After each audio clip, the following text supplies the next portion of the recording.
Siji, loro, telu, buka lawange. Oke. Selamat pagi. Kita kedatangan tamu ini, Mbak Intan. Kayaknya tamu penting Tamu sekali penting ya, sekali Pak. ada Pak Arifin Hadiwibowo sama Pak Ganjar Wahyu.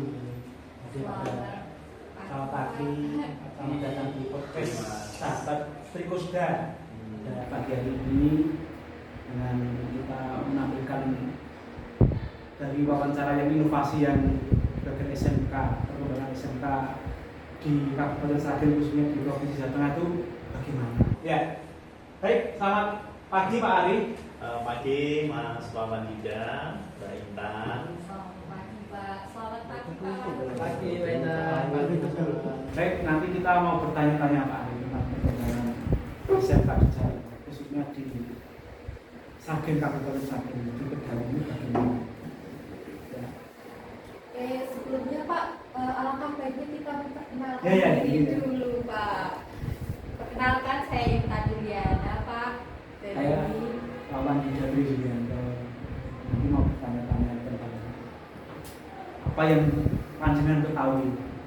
Kami menimba ilmu dari panjenengan. Ini Pak Ari, yang dimaksud dengan SMK berbasis keunggulan lokal itu bagaimana, Pak? Menurut panjenengan? Jadi SMK Kosgoro 3 Kedaung ini adalah salah satu SMK pusat keunggulan yang ada di Kabupaten Sragen, berada di bawah Kementerian Pendidikan dan Kebudayaan. Memang SMK Kosgoro 3 ini kan berdirinya sudah sejak tahun 2010. Sudah 2025 tahun ya Pak? Lama sekali ya, Pak, ya. Lama sekali. Seumuran saya. 15 tahun. 15 tahun oh ya. Iya, Sudah 15 tahun. Sudah 15 tahun. Jadi SMK PK namanya aja pusat keunggulan ya, yang berbasis keunggulan lokal. Ini artinya di SMK ini mengembangkan program keahlian Mas, dan juga pelatihan yang disesuaikan dengan karakteristik daerah. Sesuai dengan berarti lokal gitu ya? Iya. Sesuai dengan lokalnya mungkin. Karakteristik di daerah Sragen, khususnya di daerah Kedaung. Ini kan areanya kan area pertanian. Meskipun pertanian, mereka juga daerah yang cukup berkembang. Jadi di SMK Kosgoro 3 ini kan berada di Desa Pengkok. Desa Pengkok itu adalah salah satu desa yang penduduknya paling banyak sekabupaten Sragen. Jadi kurang lebih ada 12.000 penduduk. 12.000. Dan di situ juga perkembangan untuk alat transportasi itu berkembang dengan pesat, karena banyak masyarakatnya yang menjadi pengusaha di luar Jawa, Mas. Kalau dalam istilahnya itu jualan 10.003, Pak. 10.003. Itu kan membutuhkan alat transportasi. Jadi banyak alat transportasi yang dikirim dari daerah Sragen ini untuk keluar Jawa, bahkan dari Sabang sampai Merauke itu ada. Makanya pengembangan kita di saat ini salah satunya adalah di program keahlian teknik kendaraan ringan dan teknik bisnis sepeda motor. Ini di otomotif, Mas. Ini.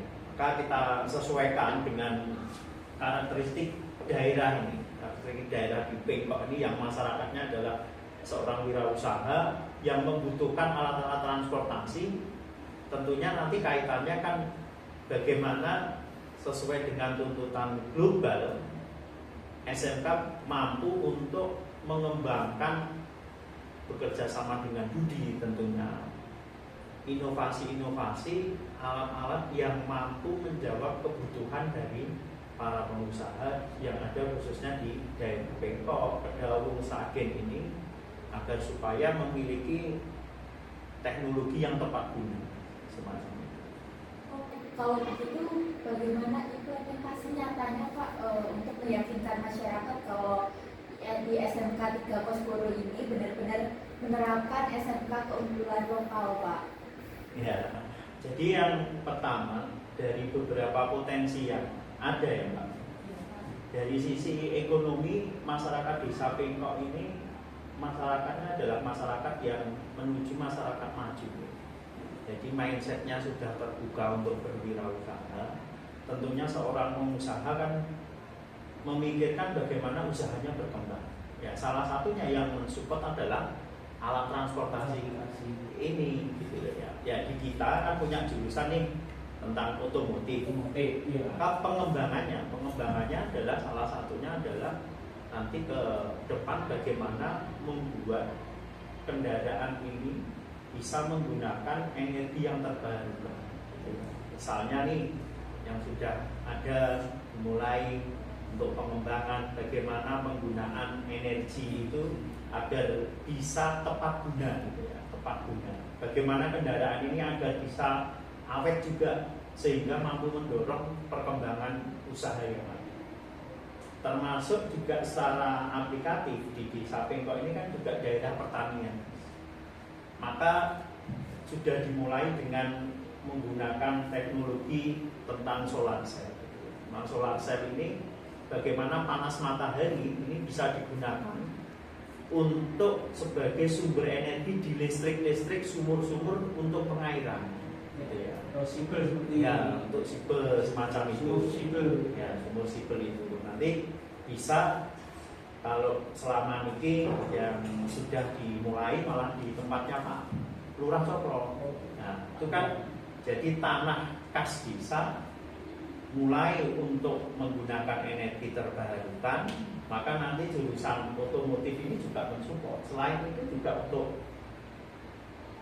mengangkut hasil-hasil pertanian, karena itu tempatnya kan pematang sawah ini jalannya nggak lebar kan, dibutuhkan kendaraan-kendaraan yang mampu masuk.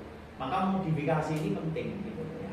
Ada yang dari sepeda motor, ada yang dari mobil juga, gampang. Nanti yang masuk ke pematang sawah tentunya ada roda 2, bagaimana roda 2 ini dimodif supaya bisa hasil-hasil panen ini bisa diangkut seperti itu. Oke Pak Wahyu, Pak Wawan mungkin mau bertanya ke Pak Wahyu, silakan Pak. Ya Pak Wahyu kan panjenengan sudah selaku guru di SMK Sekolah. Saat ini kan ada di konsepnya Pak, ada di dalamnya SMK Sekolah itu dari siswa, guru dan ya, bagaimana pendapat Anda dengan konsep demikian dengan pengembangan SMK?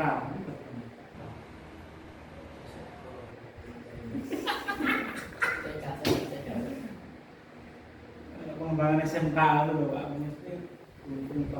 Ya.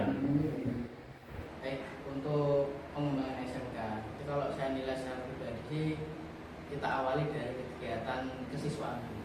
Jadi kegiatan ekstrakurikuler, contoh kecilnya pramuka, PMR, kemudian kayak olahraga, itu ya harus kita kembangkan, karena yang paling utama itu mengenalkan masyarakat kegiatan siswa. Atau kita sering kegiatan voli. Kemarin kita dapat undangan juga dari Pengkok terkait voli. Kemudian untuk kegiatan pramuka kita juga alhamdulillah 2 tahun ini sudah mulai aktif lagi. Itu untuk salah satu mengembangkan SMK itu dengan mengaktifkan beberapa kegiatan ekstrakurikuler. Kemarin juga ada tawaran masuk terkait kegiatan ekstra karawitan. Nah, insya Allah nanti di tahun yang akan datang paling cepat nanti insya Allah bulan Desember mungkin ada ekstra karawitan. Dan alhamdulillah pemilihnya pun sangat support, alatnya pokoknya taruh sini, ada siswanya nanti kita latih untuk mengembangkan SMK.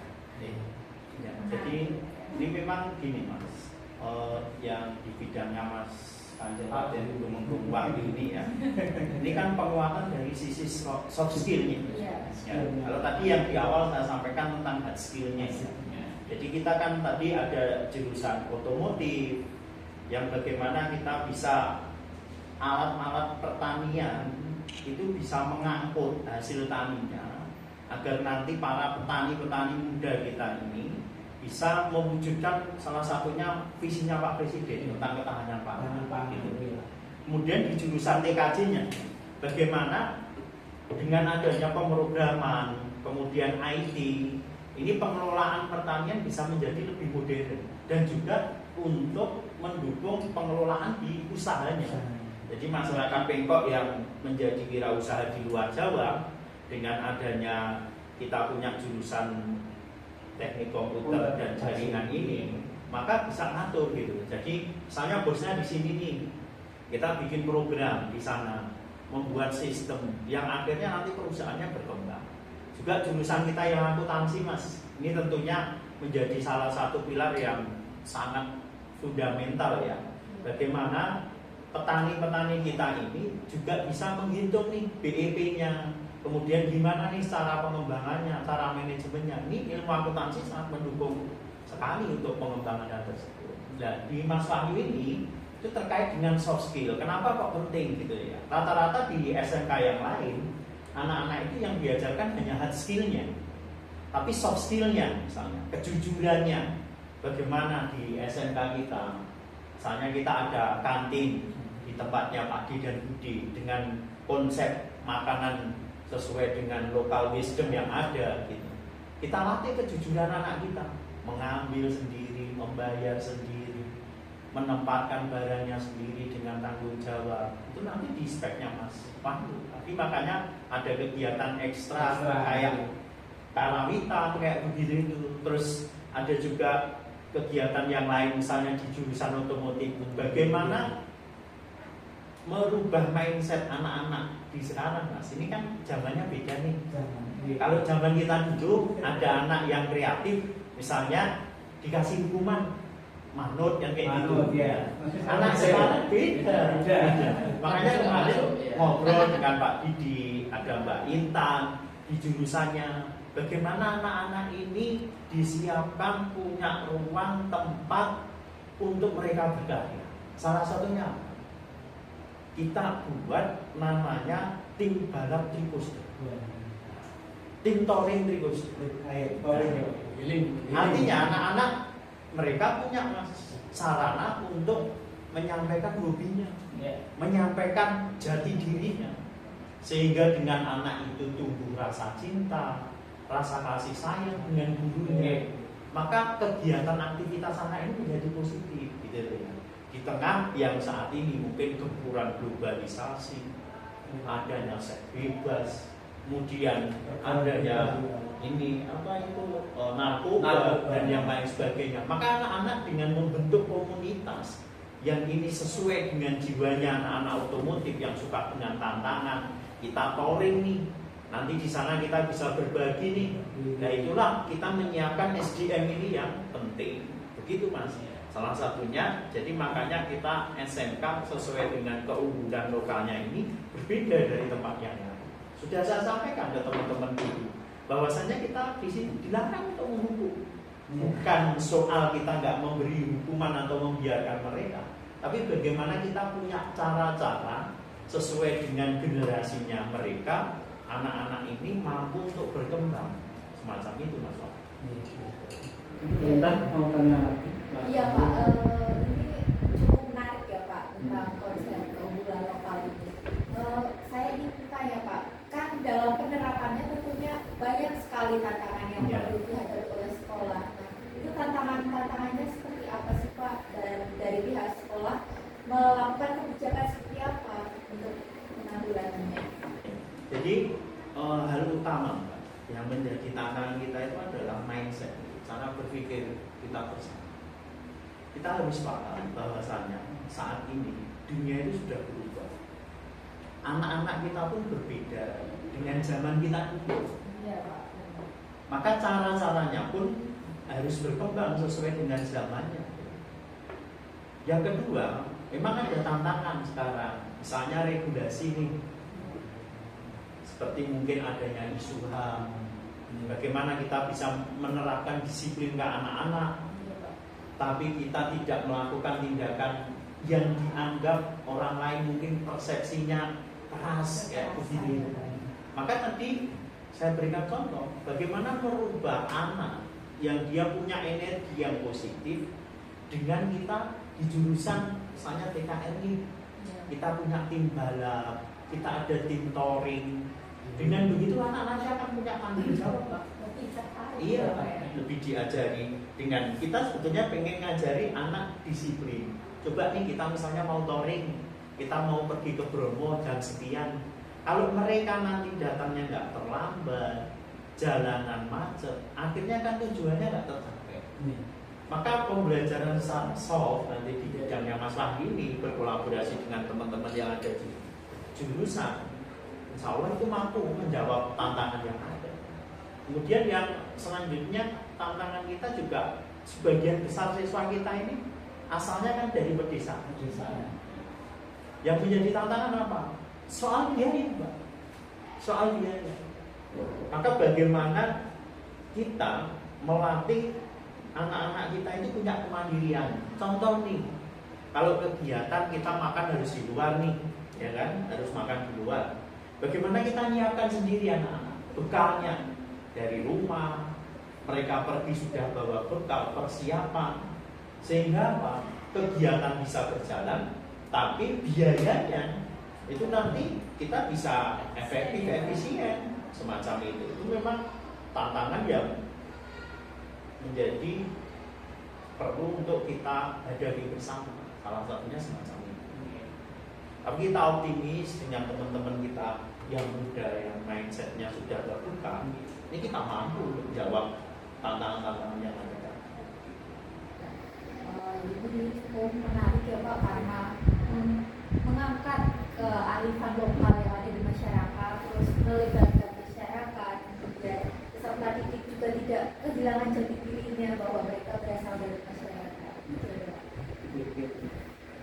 Pak Ari, gini ya, saya mau tanya untuk langkah strategis yang perlu dilakukan untuk SMK untuk memetakan potensi anak tadi yang sudah sampaikan tadi, dan untuk kebutuhan di daerah itu bagaimana? Ya. Jadi begini Mas, anak kita itu kan masing-masing punya karakter. Dia punya bakat tersendiri,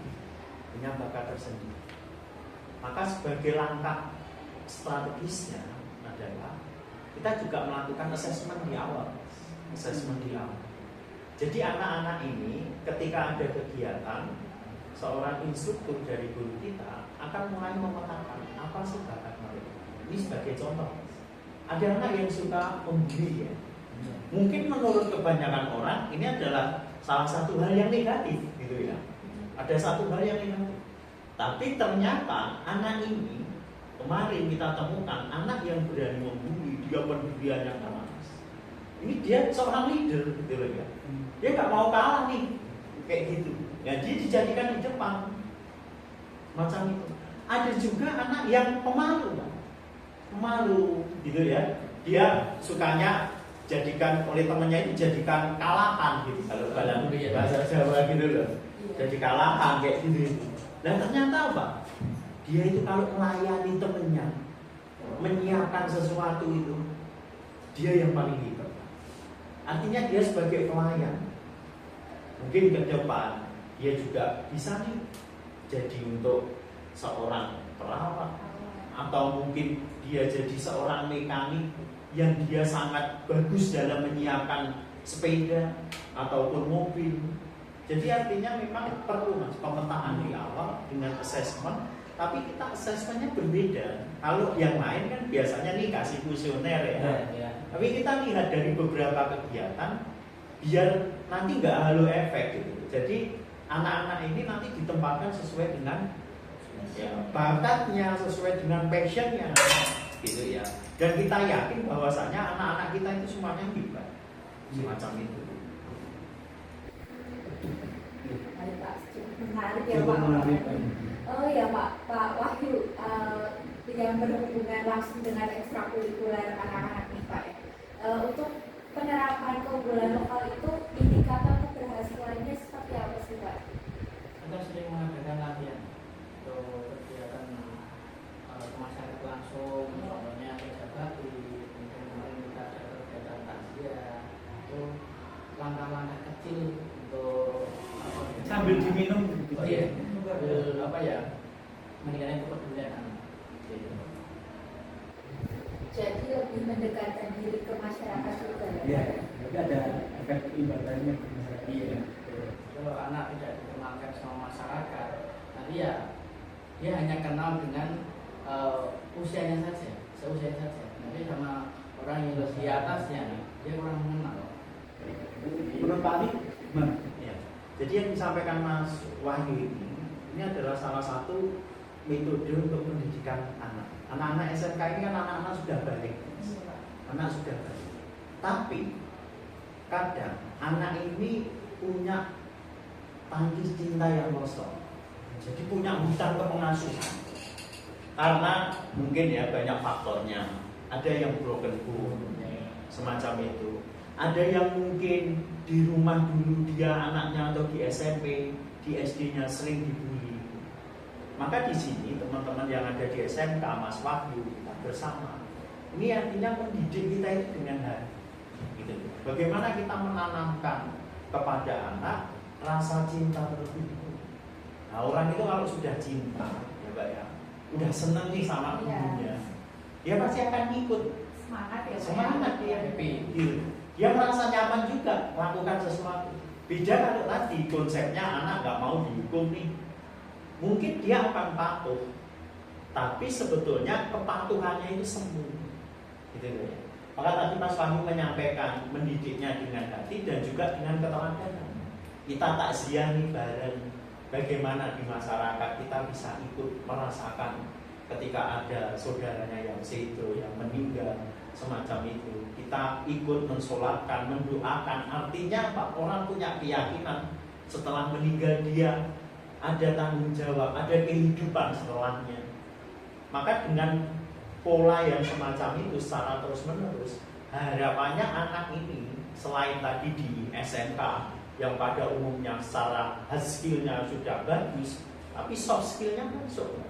Itu yang sebetulnya dibutuhkan di tantangan sekarang.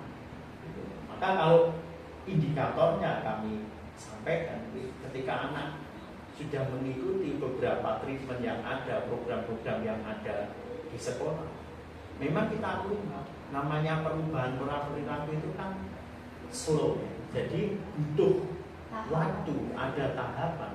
Maka kita budayakan bersama di SMK itu bagaimana kita mendidiknya itu dengan baik.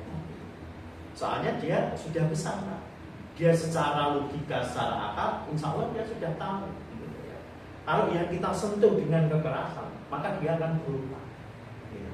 Di SMK ini, SMK Kosgoro 3 ini nggak ada pagar, tapi anaknya juga nggak bolos. Kenapa? Nyaman. Itu yang harus kita tanamkan. Mulai dari mindset kita sendiri dulu. Mau dibikin pagar setinggi apapun, kalau mereka hatinya belum terbuka, lari. Mau dibuat sebagaimana aturan apapun, kalau dia belum masuk ke hatinya, contoh nih Mbak, kita sering lihat kan anak-anak di jalan raya banyak yang nggak pakai helm ketika apa? Ada polisi kan? Ada polisi kan? Iya.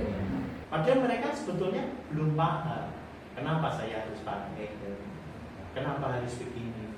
Ya itu nanti juga anak belajar melalui kegiatan apa?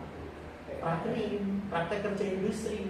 Dia di industri kan ngalami nih apa yang orang dewasa alami. Ketika kita sudah lulus, ini loh ya, saya mau jadi ini. Mereka akan belajar nih secara langsung. Jadi kurang lebihnya begitu nih Mas Muhammad Mbak kita. Ngomong-ngomong soal April Pak, praktek kejahatan. Menurut panjenengan bagaimana keterlibatan dunia usaha atau budi itu Pak dengan berkaitan dengan SMK keunggulan, basis keunggulan itu bagaimana Pak?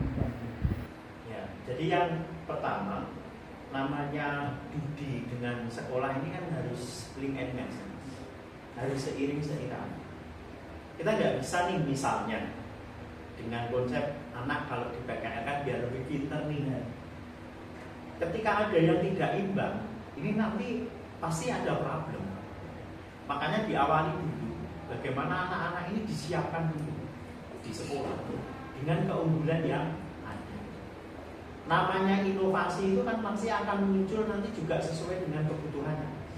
Orang butuh nih kayak tadi misalnya, ada jalanan yang nggak bisa dilalui dengan kendaraan besar. Orang kan berpikir gimana caranya. Termasuk pengusaha tadi, dia punya mobil yang jam kerjanya sangat crowded, kan butuh nih bahan bakar. Kalau bahan bakarnya misalnya di daerah tersebut adanya pertalit itu terbatas, nah, nanti kan butuh bagaimana agar daya tampungnya, dihitung jaraknya, bagaimana cara nyetirnya. Itu pun kan ada caranya. Termasuk dengan industri juga. Maka industri ini juga diajak nih ngobrol dulu tentang need, bahwasanya kita pengembangannya sesuai dengan potensi lokal. Maka nanti ketika anak-anak sharing dengan industrinya nyambung. Misalnya nih tadi pengembangan teknologi tepat guna, kayak misalnya teman-teman di TKJ bagaimana sumur ketika ngairi tanah ini tanpa orang matikan saklar, dia sudah pakai kontrol nih. Bagaimana di ujung sana ketika sudah ada airnya, orangnya nggak sampai sana tapi sudah mengetahui semacam itu. Jadi industrinya ya kita ajak bareng-bareng untuk bagaimana mengembangkan yang namanya pendidikan ini bisa memang betul-betul bermanfaat untuk masyarakat. Nah ini memang perlu kita kolaborasi antara satu dengan yang lain, semacam itu. Untuk Pak Wahyu ya, bagaimana kaitan dengan kesiswaan untuk menyikapi tentang persiapan anak tentang berada di dunia industri dan dunia usaha itu bagaimana? Sebelum mereka berangkat ke tempat praktek atau PKL, kita bekali dulu satu, moral dan akhlak. Karena di tempat kerja itu jelas moral dan akhlak yang utama. Karena mereka sehebat apapun mereka bekerja, dia bisa nyambung kabel, bisa bongkar mesin, tapi kalau etikanya kurang pas atau kurang baik, ya Budi melihatnya ini anak dari mana? Apa nggak diajarin di sekolah? Pertama itu moral dulu.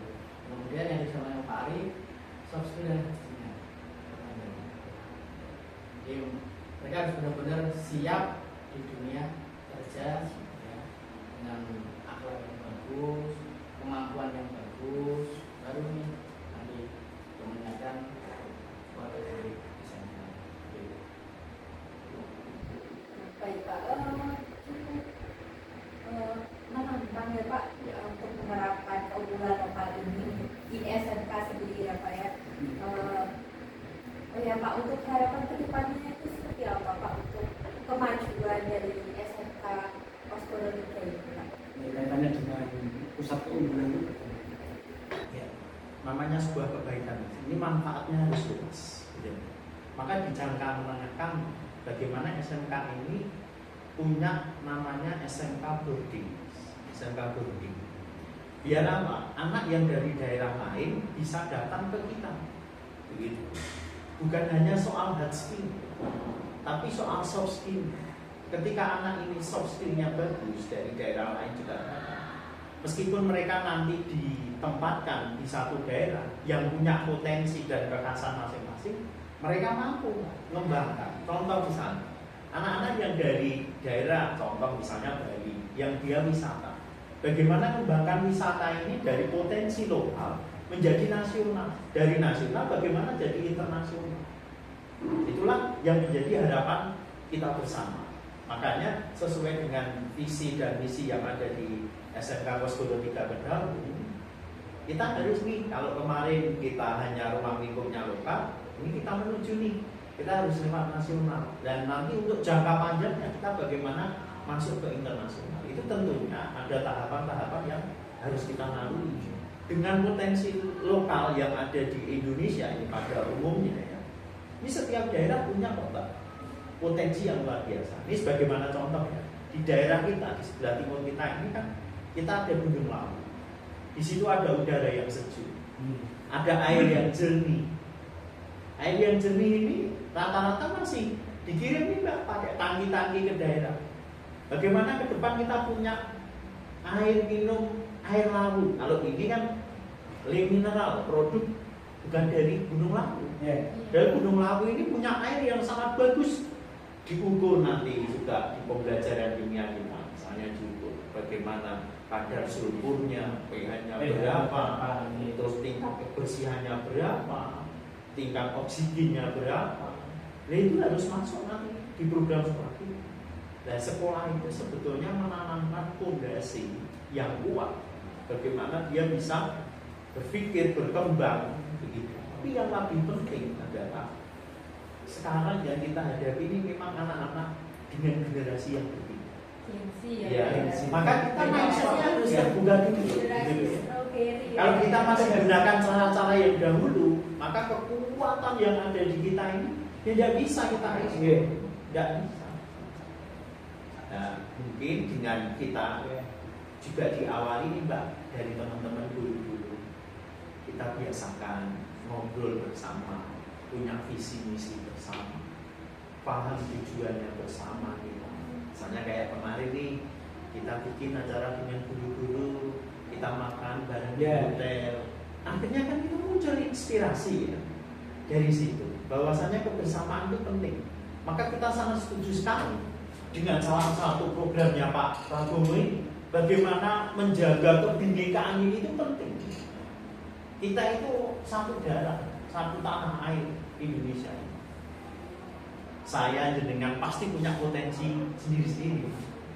Jenengan pasti punya kelebihan sendiri. Mas Mawan ini bijak punya pramuka. Mas Wahyu ini ahlinya hipnoterapis. Spiritual. Jadi mikir ini. bareng-bareng. Dengan begitu maka nanti kita bertanya. Tentunya kita juga untuk pengembangan itu kita juga perlu belajar studi banding. Kita membuka diri. Sekarang kan banyak ya pelatihan-pelatihan baik online maupun offline. Ya kita ikuti untuk membuka diri kita. Di samping itu perlu juga kerjasama dengan pemerintah. Itu yang lebih penting. Jadi sebagai warga negara yang baik, kalau menurut saya nih, jangan diinvestasikan waktu kita itu nek wong Jawa itu murni dumber, rasa tanpa ujung ya, hibah gitu ya, hibah masa ya mas. Ya aja gunanya kita, begitu itu. Dan kita yakin pemerintahan kita ini ke depan punya tujuan yang sangat baik sekali. Makanya kita bareng-bareng pemerintah ada misalnya lomba kreativitas Krenova nasional anak itu ya, bagaimana kita bisa membuat sebuah inovasi yang terbaik. Maka kita juga harus punya keyakinan ya, namanya kita menanam juga menuai gitu ya.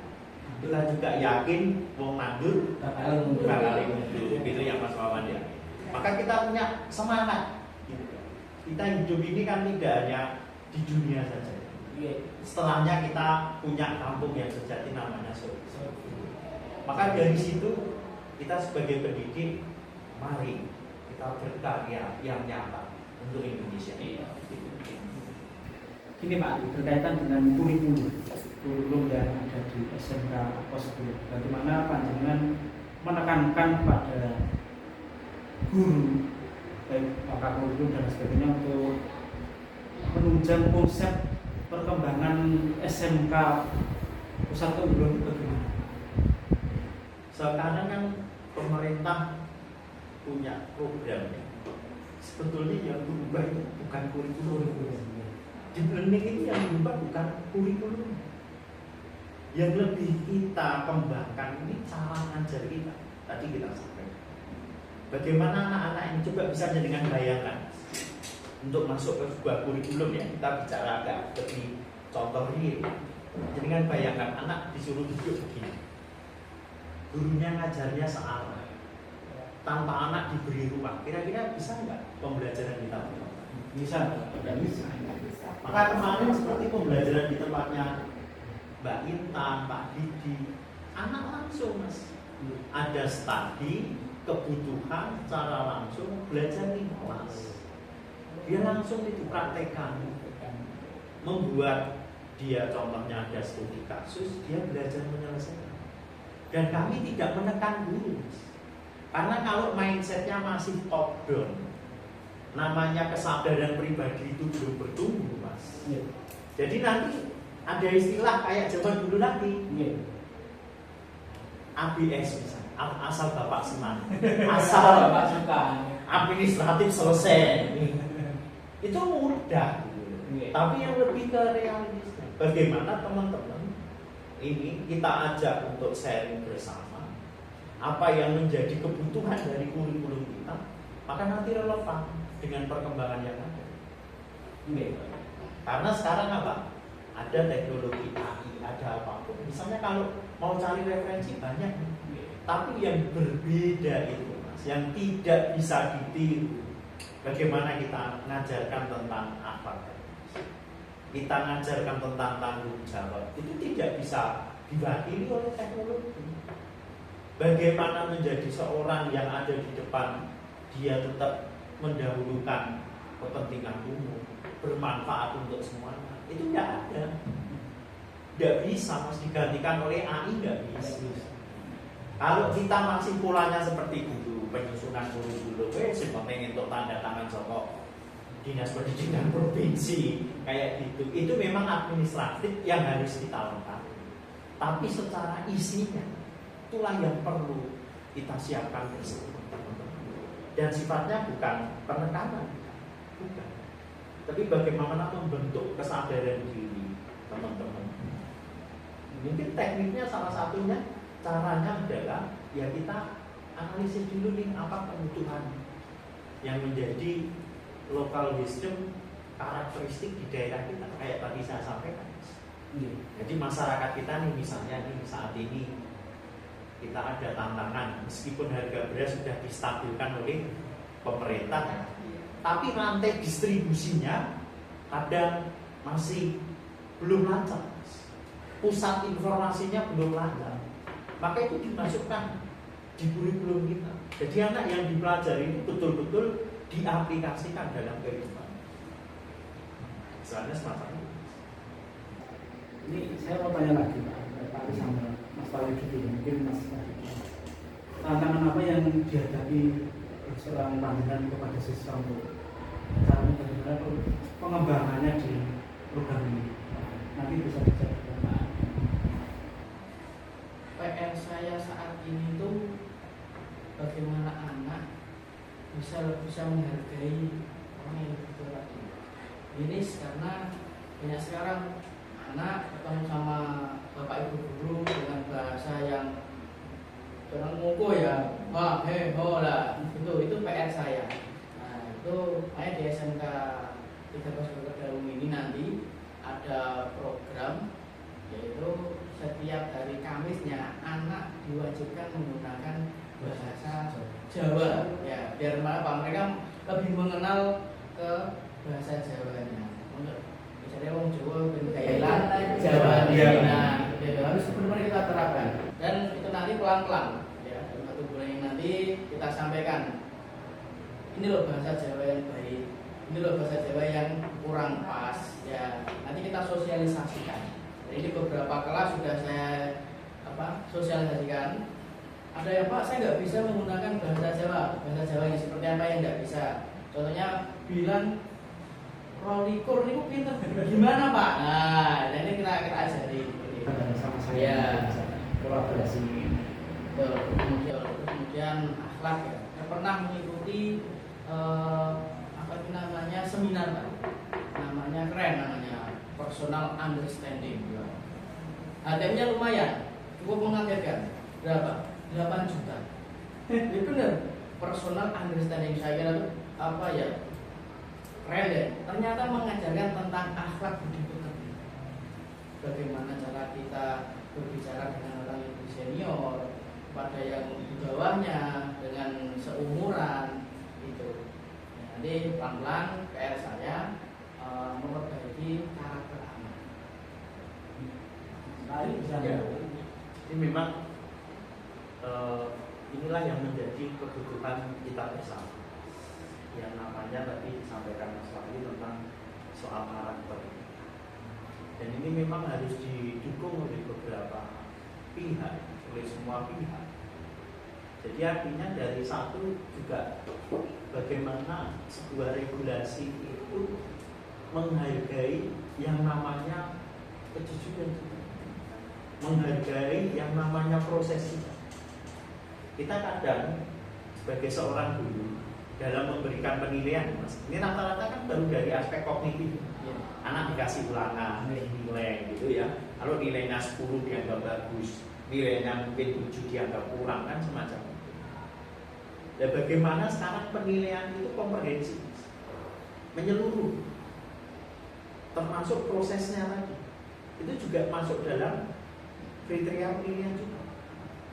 Dan yang selanjutnya tadi, ketika kita sering aksi nyata di masyarakat, bagaimana namanya ungguh ini di depan masyarakat. Kayak kemarin kita tadi nih ada program takziah. Setiap ada yang meninggal di lingkungan warga sekolah atau dari orang hanya warga sekolah, siswa, guru dan yang lain sebagainya. Bagaimana anak ini sudah disiapkan, Mas? Bagaimana cara berjalan ketika melewati orang yang lebih sepuh kayak begitu. Ketika berbicara, bagaimana kita harus menghadap kepada orang yang mengajak berbicara. Itu kan tidak pernah diajarkan secara tekstur di meja-meja belajar. Kan diajarkan di situ. Termasuk kegiatan ekstranya Mas Wani ini. Bagaimana anak bisa bikin proyek ya, menyusun kegiatan, merencanakan, juga melaksanakan, mengevaluasi. Mereka belajar, Mas. Bagaimana bisa menerima perbedaan. Rata-rata kalau orang beda dikit nih, kan udah pergi ya, lock out nih dari grup, ketemu udah gak mau. Ini baginya gak pernah untuk belajar berorganisasi, kaget nanti dia dalam kehidupan nyata. Kita ini memang beda-beda, seperti saat ini. Baju kita aja gak ada yang sama. Tapi kita kan bisa duduk bersama nih. Coba kalau perbedaan ini dipermasalahkan, maka itu pentingnya mindset itu. Dan maka yang disampaikan Mas ini kan betul. Ada program ini bahasa Jawa di kita disakin. Mas Wawan Yuja juga sebagai anggota Pakoso gitu ya, dari Keraton Surakarta Hadiningrat bersama Mas Wahyu juga gitu ya. Kita kan bisa kolaborasi dari beberapa agensi dan juga kelompok-kelompok yang ingin mempertahankan adat ini dalam konteks tersebut bisa untuk diajak kolaborasi. Karena anak ini memang penting. Kemarin kita ada stabitumnya juga kan ke Keraton nih, belajar secara langsung bagaimana cara duduk, cara berdiri, cara bertemu orang yang lebih tua gitu ya. Makanya harapannya kegiatan SMK ini harus inovatif. Jangan sampai tadi seperti saya sampaikan, pokoknya sinau ini ngarep meja terus bosen. Jenuh pasti gitu. Mereka juga belajar, Mas. Kayak kemarin pergi ke Jogja, mereka harus naik kendaraan yang berubah-ubah metode transportasinya, harus ngantriin, itu perlu dilatihkan agar apa? Dia siap, Mas. Dia siap. Ada anak yang mampu kan bagaimana kepeduliannya terhadap orang lain. Dan luar biasa, Mas. Kemarin kita lihat anak-anak SMK di kereta api pirsa wonten piyai kan Lampung Sepuh. Anaknya langsung mempersilahkan untuk beliau lenggah gitu ya, untuk duduk. Anaknya berdiri. Ini menjadi satu nilai yang positif. Maka nanti di penilaian-penilaian tentang pembelajaran dimasukkan anak yang punya karakter yang sangat bagus. Bagaimana mereka juga tiba-tiba, Mas, di Jalan Malioboro ada sampah, diambil, dimasukkan ke tempat sampah. Ini kan nggak pernah ya kalau kita duduk sekolah diajarkan di meja belajar, nggak pernah. Ya begitu, Mas. Reina mau tanya. Oke Pak, ini salah satu pertanyaan dari saya. Apa pesan Bapak untuk kedepannya untuk anak-anak untuk bisa meningkatkan kearifan lokal, terus kemudian mempertahankan akhlaknya dan menjadi sosok manusia yang bermanfaat, Pak? Ya. Jadi ketika anak-anak pengen seperti itu dan juga diri kita harus yang pertama punya keyakinan terlebih dahulu bahwasanya kita ini kan kehidupan tidak hanya di dunia, semua nanti ada tanggung jawab. Maka kalau kita mengajarkan pada anak kita satu kebaikan dan kebaikan itu diikuti oleh anak kita, ataupun anak tersebut memberikan contoh jadi pioner pintu kebaikan, dia akan mendapatkan kebaikan yang lebih banyak.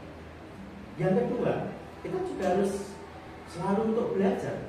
Bagaimana orang bisa selalu melakukan hal-hal yang baik kalau dia nggak belajar? Ini contoh. diri kita sendiri, kita sendiri. Saya masih belajar, Pak, bagaimana cara kita melafalkan bacaan Al-Fatihah yang benar. Saya ada guru dari Saudi yang belajar secara online karena di sana pusatnya ilmu keyakinan yang saya yakini, ilmu agama Islam. Kita ada guru. Karena tempatnya jauh dan tidak mungkin kita setiap hari belajar di sana, maka dengan adanya teknologi ini memudahkan. Kita Senin setiap pada subuh kita belajar. Dan juga kita mengambil ilmu kita. Teman-teman kan juga begitu, ngikuti IHT, ngikuti pelatihan. Kayak Mas Wahyu kemarin ada pelatihan sebagai instruktur pramuka, Mas Mawan Yuda juga ada seminar di ISI, Institut Seni Indonesia. Mbak Anu juga ada nanti pelatihan guru otomotif, baik di badan diklat atau yang lain sebagainya. Maka dengan semacam itu orang akan selalu dapat cas gitu, semangatnya tumbuh lagi. Dan yang lebih penting adalah punya circle kita, Pak. Circle yang baik. Kita harus punya nih teman-teman yang baik, lingkungan yang mensupport kita untuk maju. Karena orang itu biasanya akan mengikuti temannya, Pak. Kalau dia cara berpikirnya negatif nih, mohon maaf, misalnya di tempat kita ini ada orang-orang yang petani, pasti mereka yang membicarakan apa? Tentang petani. Sing dipingin ini pokoknya ingin duit sawah sing ngombo, kan kayak gitu. Kalau bergaul kita dengan pengusaha, piye caranya di usaha sendiri. Kalau kita bergaulnya dengan teman-teman kita yang seirama, insya Allah enggak. Pikiran kita selalu maju. Seperti tadi saya sampaikan, kita jangan jadi orang yang hanya sukanya itu melihat orang lain, tapi justru dengan keadaan yang ada ini, bagaimana itu menjadi peluang kebaikan untuk kita. Begitu. Dan anak-anak juga begitu, dikondisikan dengan lingkungan yang berkembang. Kayak di otomotif nih, kemarin Pak Didi ada komunitas bengkel racing. Dia ketemu di Solo bersama teman-temannya. Bisa nggak sih anak-anak kita ke depan menjadi Valentino Rossi, Valentino Rossi-nya Indonesia, menjadi Mark Marquez-nya Indonesia, iya kan? Bagaimana kita bisa nanti maju ke Piala Dunia? Nah ini harus terintegrasi, punya lingkungan yang baik dan berkembang. Tentunya jangan lupa juga kita selalu berdoa kepada Allah Subhanahu wa Ta'ala. Itu Mas. Pak Aris, tidak biasa kita di ujung acara. Iya. Terima kasih sekali sudah. Iya, Mas Awali, terima kasih sekali sudah hadir di podcastnya Sahabat Juga. Tidak ada waktu kita bicara lagi, tidak terasa harus bicara banyak dan dapat ilmu banyak yang tentang dari Pak Ari. Terima kasih maturun Pak Ari. Boleh berpatut ini, Pak? Boleh. Ini kita karena pakai filosofinya Mas Fahyu. Apa Pak? Oh, bahasa Jawa. Oh, iya. Yes, makanya kita boleh berpantun sedikit sebagai penutup di acara kita pada siang hari ini ya. Nah, makanya amit-amit jabang bayi Mas Fahyu. Iya, Mas Fahyu. Mas Wahyu, oke. Terus apa lagi? Artinya, amit-amit Jangan bayi. jabang bayi. Aku pamit, ojo digoda. Terima kasih Pak Ari. Terima kasih Pak. Mas Wahyu Nambul. Oke, sama-sama. Podcastnya Sahabat Kerja nanti lain waktu bisa ada. Masih banyak ilmu yang bisa dikeluarkan lagi untuk Pak Ari. Monggo sukses kedepannya untuk Pak Ari dan Mas Wahyu. Matur nuwun sangat. Kedudukan dari sini. Oke, harus Oke. Oke, nah. Terima kasih. Rampung guys, matur suwun.